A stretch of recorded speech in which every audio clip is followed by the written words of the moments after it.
Sur le plan politique, les négociations ont repris cet après-midi. Date importante, Michel Gaillard. Demain, les coformateurs sont attendus chez le roi pour un nouveau rapport intermédiaire.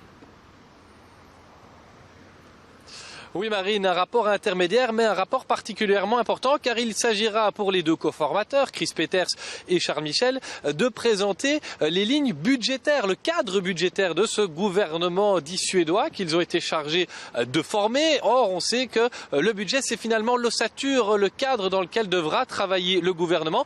Autant dire que les négociations qui ont repris cet après-midi ici à la Chambre, à la présidence de la Chambre à Bruxelles, eh bien, elles ont débuté vers 14 h, elles vont sans doute encore durer très tard ce soir. Il est même probable, ça fait partie des informations qui nous reviennent, qu'on ne parle pas exclusivement du cadre budgétaire que les deux coformateurs présenteront aux souverains, mais aussi de répartition de postes. Et ça, c'est une question très sensible. Et Michel, nous ne connaissons toujours pas le nom du futur commissaire européen, ni celui du Premier ministre d'ailleurs. On pensait l'affaire bouclée, mais non, il y a toujours beaucoup de spéculations.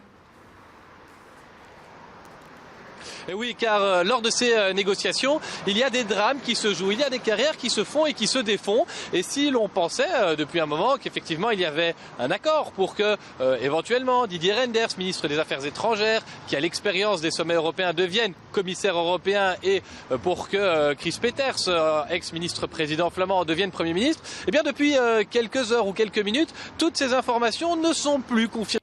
Et on laisse entendre que Chris Peeters, pour que son parti et la personne de Marianne Thyssen obtiennent le poste de commissaire européen, eh bien Chris Peeters serait prêt à renoncer au poste de Premier ministre. C'est en tout cas ce qu'a laissé entendre la presse flamande, c'est aussi ce qu'a relayé le quotidien francophone le soir. Alors évidemment aucune confirmation et même un silence, un blackout pour utiliser un mot, une expression très utilisée, très fréquente ces jours-ci. Aucune confirmation. Ça montre deux choses en tout cas. La première, c'est qu'il y a beaucoup de surprises qui pourraient encore survenir dans le cadre de la négociation qui se déroule en ce moment et qui va s'achever ce soir.